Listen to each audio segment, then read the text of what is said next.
Boa tarde, bem-vindos ao RTV Notícias, o novo formato a pensar em si. Começamos com as principais capas dos jornais de hoje. No Jornal de Notícias podemos ler que o Estado abdica de lucro na injeção de capital no novo banco. Notícia e destaque fotográfico para criança que morre intoxicada durante o banho em Monte Alegre. O título em destaque vai para os 63% dos professores que deram erros na prova, metade dos aprovados com nota superior a 70%. Lemos ainda que no Algarve os profissionais de saúde ameaçam com greve no verão. Notícia para o Futebol Clube do Porto, onde podemos ler o braço de ferro por Raul Jiménez. E no Benfica, as exigências de Jesus deixam Vieira insatisfeito. Na economia, destaque para os mais de 50% dos concelhos do Norte com desemprego acima da média. São estes então os principais destaques do Jornal de Notícias. Passamos ao Jornal Público. Podemos ler como título em destaque que a banca foi apanhada de surpresa com a solução para salvar o BES. Os banqueiros portugueses, que vão ajudar a salvar o banco, não sabiam de nada. A PT levantou depósitos de 128 milhões de euros no BES. Saiba o que vai mudar para os clientes e para os acionistas do banco. O destaque fotográfico vai para a entrevista a Álvaro Siza, que refere que para receber os seus arquivos quis instituições independentes. Destaque ainda para a prova de avaliação, que teve taxa de sucesso de 85,6%, mas 1.500 professores chumbaram. Podemos ler que a prova destina-se aos professores contratados que pretendam candidatar-se ao ensino. 2 em cada 3 docentes deram erros ortográficos. Passamos ao Jornal I. O destaque da capa do Jornal I vai para o dinheiro que o Estado injetou no BES e que tem de ser devolvido em 2 anos. Podemos ler que Maria Albuquerque afirma que não se pode dizer que as soluções não tenham riscos. Destaque também para os milhões que voaram no negócio dos Camov e ainda o Walk and Talk, o festival que agita os Açores e interessa ao mundo. Passamos à economia com o Jornal de Negócios. Podemos ler no título em destaque o dia seguinte. O destaque fotográfico vai para Maria Albuquerque, que diz que o Estado vai receber um juro de 2,95% pelo empréstimo ao novo banco. Lemos ainda na Justiça que Angola ganha processo contra o fisco português. Nas telecomunicações, Zena Albava deixa de ser presidente da PT Portugal. Ainda na poupança, grande banca perde depósitos para produtos mais rentáveis. No comércio externo, as empresas estão mais pessimistas do que o governo com as exportações. E na indústria, só 1/5 das empresas de mobiliário têm certificação. Passamos ao desporto, com o jornal O Jogo. No Futebol Clube do Porto, notícia para o novo assalto a Clasi. O destaque fotográfico vai para Luizão, que é considerado o plano de emergência do Benfica para a Supertaça. Mal foi dado como apto, Jesus chamou ao jogo à porta fechada com o Estoril. No Sporting, destaque para João Mário e Tanaka, que subiram às pirâmides. São estes então os principais destaques das capas de hoje. Passamos às principais notícias. Os professores contratados com menos de 5 anos de serviço foram submetidos a um teste que avalia competências como raciocínio lógico, resolução de problemas, interpretação de textos e escrita. 10.220 docentes realizaram a prova, 85% dos quais passaram com nota positiva. Ainda assim, 1.473 docentes não conseguiram chegar ao patamar mínimo dos 50%. De registar que, de acordo com os dados divulgados pelo Instituto de Avaliação Educativa, a maioria dos professores escreveu um texto com erros ortográficos, de pontuação e de sintase. A média obtida pelos 10.220 que realizaram a prova logo em dezembro e os que a repetiram em julho por causa dos protestos do final do ano passado ficou nos 63%. Ainda que muito contestada desde o início, o Ministério da Educação afirma a importância de uma avaliação como esta, salientando que o domínio de capacidades básicas, tais como o raciocínio lógico e a capacidade de comunicação em língua portuguesa, são transversais a todas as disciplinas e devem ser também a todos os professores. Para garantir a qualidade do ensino dos alunos, é importante que os professores a selecionar e recrutar demonstrem o domínio dessas capacidades básicas. Tempo agora para as notícias regionais.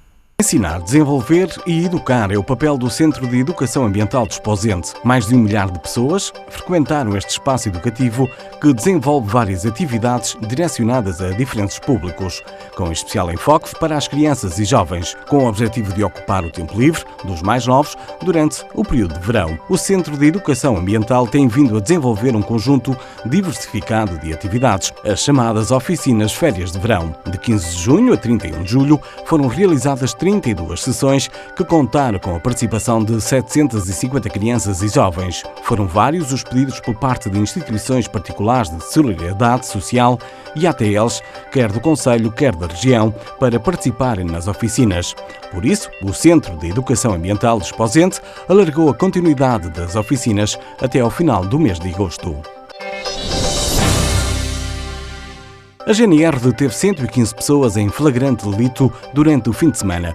No total foram apreendidas 1.918 doses de haxixe, 61 doses de cocaína e 50 selos de LSD. O Porto foi um dos distritos em que a GNR realizou operações. Do total de detenções, 68 deveram-se à condução sob efeito do álcool, 27 à falta de habilitação legal para conduzir, 4 a tráfico de droga e 1 por posse ilegal de armas, 4 a caça e pesca ilegal, 1 por ofensas à integridade física e 6 a outros crimes. Durante as operações realizadas no distrito de Aveiro, Braga, Bragança, Beja, Castelo Branco, Faro, Porto, Setúbal e Santarém, destinadas à prevenção e combate da criminalidade violenta. A GNR elaborou 110 autos de notícia e 1.027 autos de contraordenação e legislação diversa. Nos últimos anos, as corporações de bombeiros do Distrito do Porto sentem os efeitos da imigração. Desde há 5 anos, a situação tem vindo a agravar-se com a saída de bombeiros, na maioria do sexo masculino, reduzindo a capacidade de prontidão no socorro. O caso mais preocupante é de Entre Rios, em Penafiel, que em 5 anos viu partir 30 elementos da corporação. Já em Celorico de Bastos, uma equipa de 100 elementos perdeu 15 colegas que veem na imigração uma forma de melhorar as condições de vida. Ainda assim, os elementos desta corporação aproveitam as férias de verão para voltar a Portugal e colaborar com as equipas de bombeiros a quais pertenciam, aumentando a capacidade de resposta numa altura em que há uma maior quantidade de fogos a combater. Por estes dias, Braga tornou-se o epicentro da arte de criadores emergentes em Portugal. Fica a saber porquê.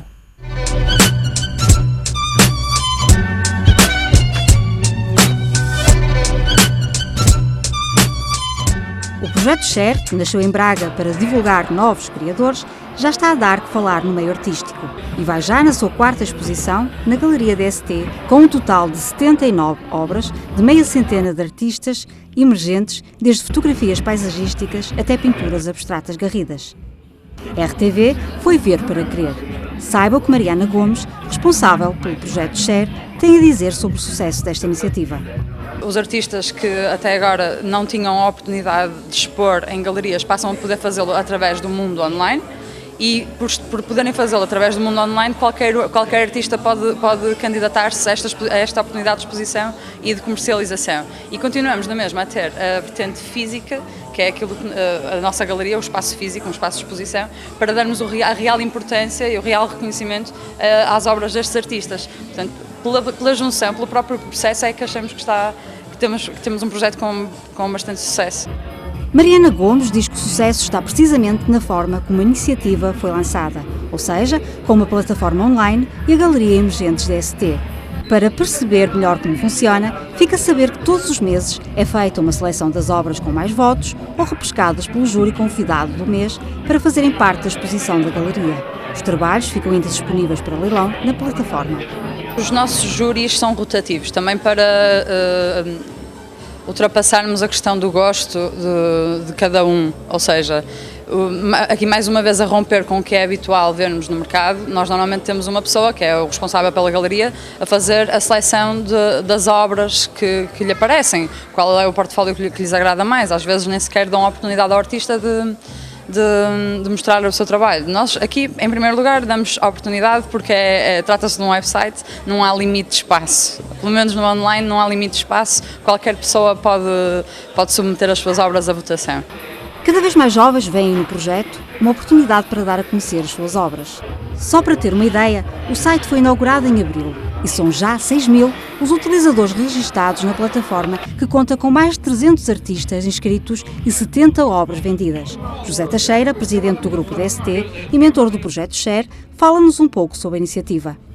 porque este é um projeto que está a superar todas as expectativas e que nós, que quando o lançamos, quisemos dar uma mensagem de normalização da arte, ou se quiser, de normalização da beleza.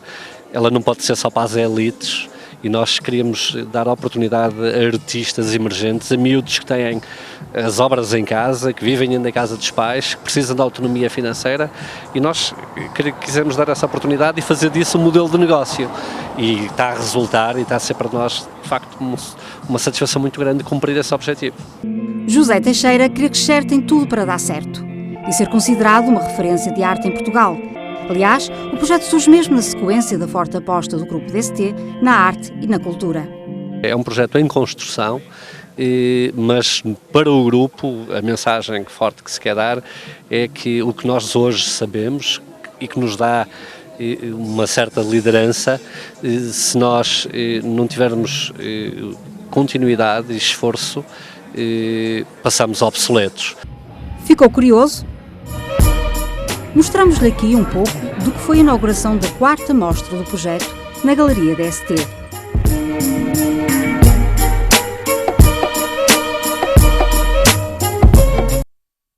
Ficamos agora com o nosso comentário habitual. Boa tarde, António Meira. Olá, Raquel. O BES tem sido notícia em todas as capas de jornais diariamente. Hoje foi notícia que a banca foi apanhada de surpresa com a solução encontrada pelo Banco de Portugal. Concorda com esta solução? Eu não concordo com nenhuma solução. Eu também tenho vindo a acompanhar, como toda a imprensa internacional, tenho vindo a acompanhar os desenvolvimentos do caso BES e pelo menos é a terceira sessão em que nós falamos sobre o BES e eu realmente chego a uma conclusão. Eu já não acredito naquilo que assistimos, porque isto foi tão rápido, a banca foi apanhada de surpresa, os próprios meios de comunicação mais conhecidos como o Financial Times, a Bloomberg, também foram apanhados de surpresa, e eu no meio disto tudo acho muito estranho como é que a Banca Nacional, que no fundo tem que pagar uma parte deste prejuízo, foi apanhada de surpresa. A própria Associação de Bancos também, creio que não foi convidada a entrar nas negociações. Eu daqui tiro algumas conclusões. O Dr. Ricardo Salgado diz que irá falar quando a auditoria forense estiver concretizada no Banco Espírito Santo. Eu também acho estranho que a família, as duas famílias ou as 5 famílias que pertenciam ao banco e o próprio Conselho de Administração estarem calados. Eu estou aqui a ver alguns cenários e estou a ver um cenário de que as famílias que detinham grande parte do BES, estou a ver em colocar o Banco de Portugal e o nosso governo em tribunal. Isto foi, para mim, já começo a perceber que isto foi um assalto ao BES, um assalto político. Da mesma forma que aconteceu aqui há uns anos com o Milênio BCP. Eu já começo a interpretar, face à rapidez, face ao bloqueio dos próprios donos do banco, e temos que ter em conta o seguinte: não podemos comparar o BES com o BPN. Mas tem sido feita essa comparação. Mas só por uma razão. O BES é 15 vezes maior que o BPN.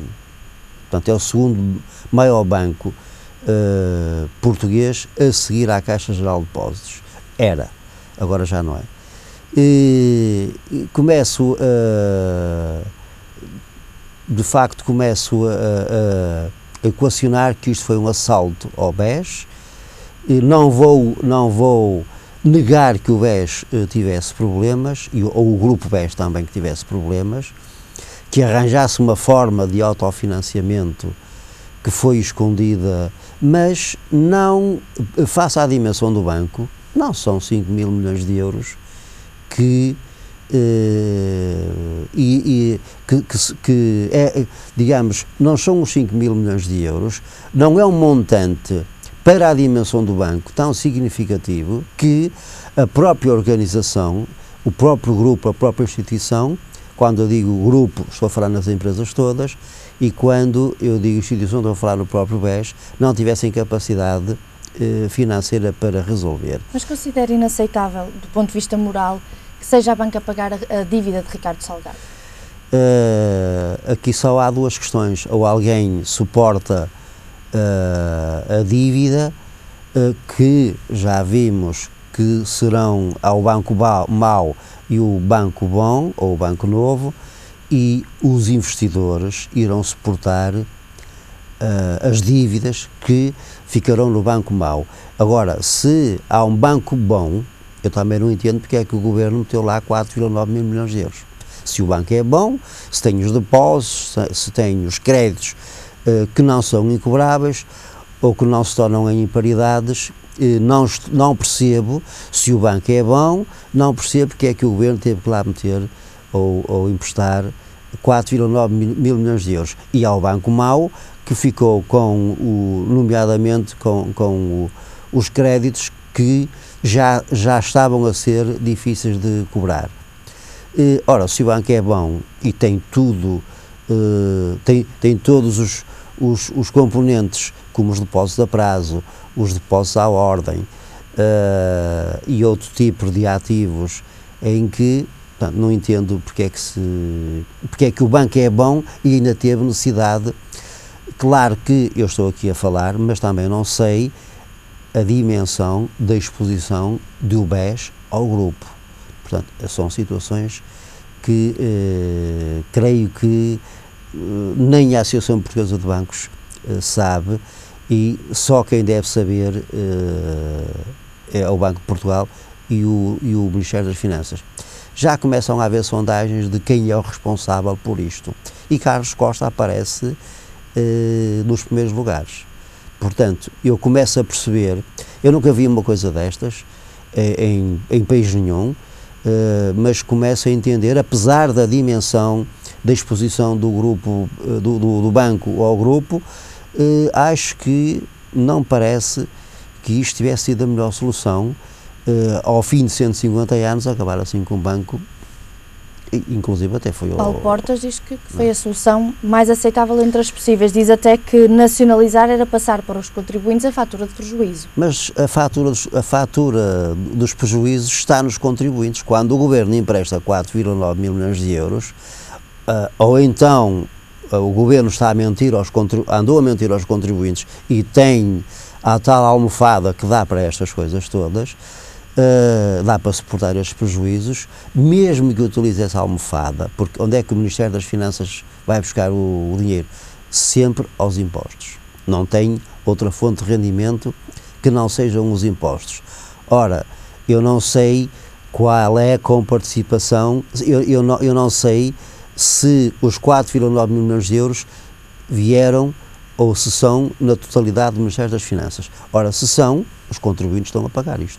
Embora o governo vá receber este dinheiro com juros de 2,95%, de qualquer maneira, em vez de se ter esta solução, em vez de o governo colocar este dinheiro no banco, poderia baixar os impostos.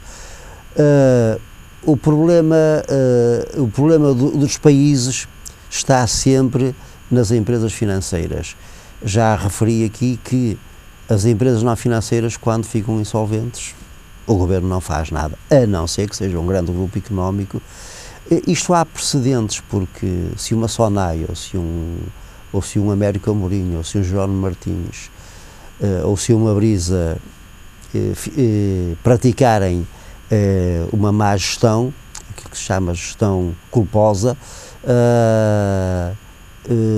estão sempre protegidos, porque há sempre um governo que lhes deita a mão. Nas empresas mais médias, as médias e pequenas empresas, e até podemos falar em grandes empresas que faturem 100 milhões de euros, é uma grande empresa nacional, e esse tipo de empresas o governo não tem interesse. Portanto, é estranho, e ainda por cima um domingo à noite, eu, na minha opinião, acho que a CMBM e o Banco de Portugal atuaram mal porque permitiram que as ações descessem aos 11, 12 cêntimos na sexta-feira passada. É assim, sempre que as ações desciam 15 ou 20%, eram suspensas. Eu penso que as ações deviam ter sido suspensas há um mês atrás, por exemplo, quando estavam a 50 cêntimos, a 60 cêntimos, e suspendiam as ações e a partir daí estudavam a melhor solução para o banco. Não creio que num espaço de semana e meia, 2 semanas, o Banco de Portugal e o Ministério das Finanças tivessem tempo de avaliar a exposição do BES ao grupo e os próprios prejuízos. Eu cheguei a falar aqui que o prejuízo rondaria os 180 milhões de euros. Na semana seguinte o prejuízo sobe, mas também expliquei porque é que subiu, para os 3,5 mil milhões de euros. Provavelmente, ora bem, das duas uma, se o prejuízo é só esse e o banco, a partir de agora, se o banco não se desmembrasse, se o prejuízo fosse esse, porque, como falei a semana passada, Vítor Bento provavelmente exigiu que os prejuízos fossem apresentados no segundo trimestre e não depois da administração dele. Portanto, não era de bom tom entrar um administrador novo e apresentar logo 500 milhões de euros de prejuízo no terceiro trimestre ou no trimestre em que ele iria dar início à sua administração. Portanto, se esta solução foi encontrada desta forma, com esta rapidez, então é porque os prejuízos não são 3,5 mil milhões de euros, serão o dobro ou muito mais. Falou há pouco dos juros iniciais de 2,95%. Eles têm o objetivo de obter um reembolso tão cedo quanto possível. Acha realmente possível obter este reembolso? Não acho possível obter este reembolso em 2 anos, que é como se diz, não acho possível. Ou então, é o que eu digo, há aqui muitas coisas escondidas, muitos fatores, muitas variáveis escondidas, que só mais tarde, ou então com a conferência de imprensa que o Ricardo Salgado irá dar brevemente, é que poderemos, enfim, avaliar todo este percurso, todos estes contornos que este negócio envolve. Sei que há acionistas do BES de referência em que não estão muito satisfeitos com esta situação. E para além disso, o governo, no fundo, se o contribuinte não suporta via impostos, suporta via situação do banco, porque os pequenos investidores vão ficar sem o dinheiro, não é? Maria Albuquerque referiu também que defende punições severas para os responsáveis da gestão danosa do BES. Isso estamos habituados a ouvir falar em punições severas de algumas décadas desta parte, ou até depois do 25 de Abril, mas mais nos últimos 15 anos, nunca vi ninguém a ser punido verdadeiramente. Punições até poderiam ser. Verdadeiramente não vi ninguém a ser punido. Aquilo que fizeram ao Oliveira Costa do BPN é uma situação perfeitamente normal.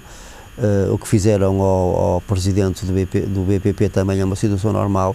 Tirando esses casos, não vi em Portugal ninguém a ser punido com situações, provavelmente até com prejuízos, com situações que provocaram prejuízos muito superiores àquilo que está a acontecer no BES.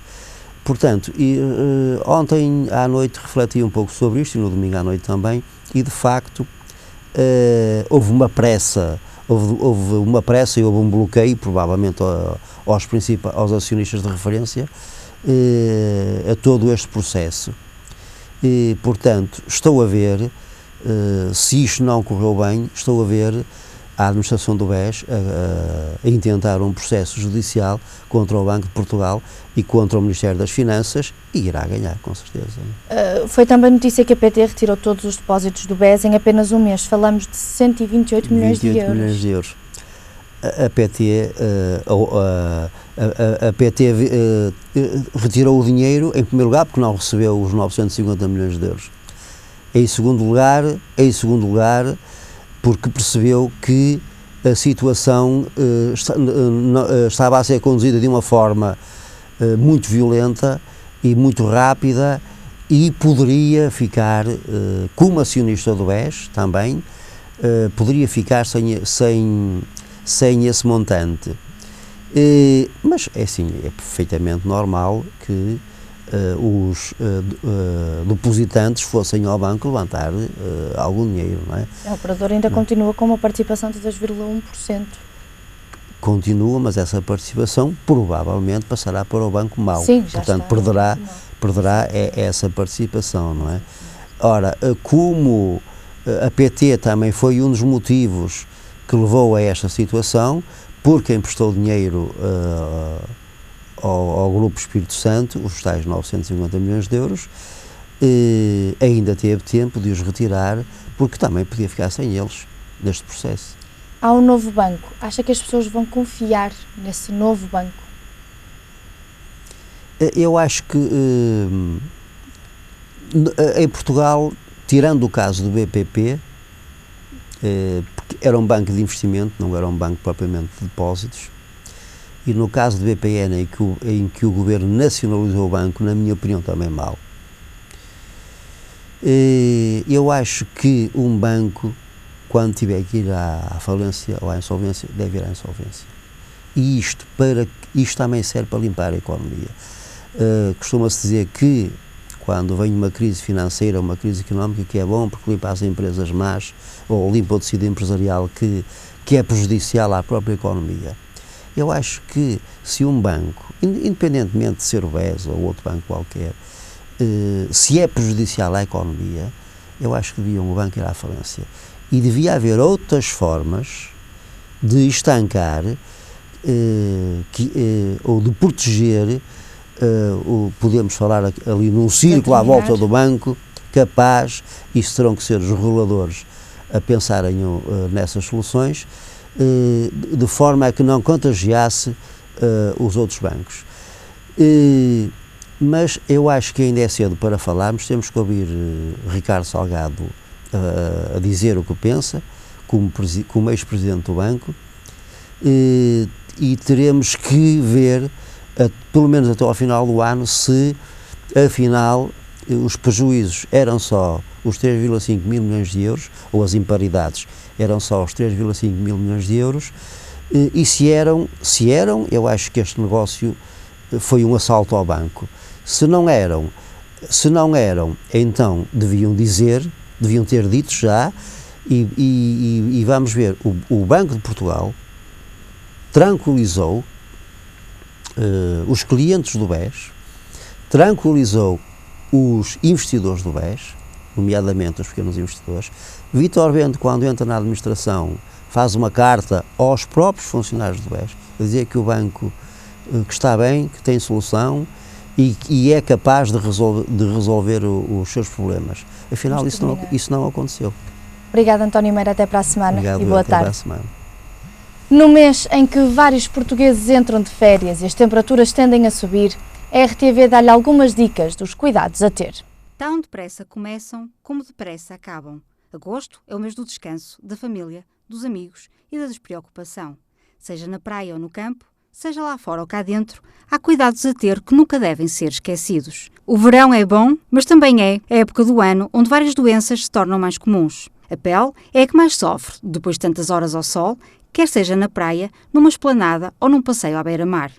Por isso, não se esqueça de a proteger com protetor solar e evite o sol entre as 11 e as 17 horas. Se precisar de viajar de carro, deve fazê-lo nas horas de menor calor e evite a permanência de pessoas dentro da viatura, principalmente se estiver exposto ao sol. Bebidas frescas e sem adição de açúcar ajudam a refrescar nas horas de maior calor. Mas como férias são férias, desfrute de um bom mergulho, saia da rotina e esqueça o telemóvel. Saboreie a comida e a companhia e ponha a conversa em dia. A nós só nos resta desejar-lhe umas excelentes férias. Ficamos agora com o estado do tempo para amanhã. É esperado céu limpo em quase todo o país. No Porto, a temperatura máxima chegará aos 23 graus e a mínima aos 17. Em Lisboa, a temperatura máxima será de 25 graus e a mínima de 17. Já em Faro, são esperados 31 graus de máxima e 20 de mínima. Por agora é tudo, a informação regressa mais logo. Até lá, fique bem.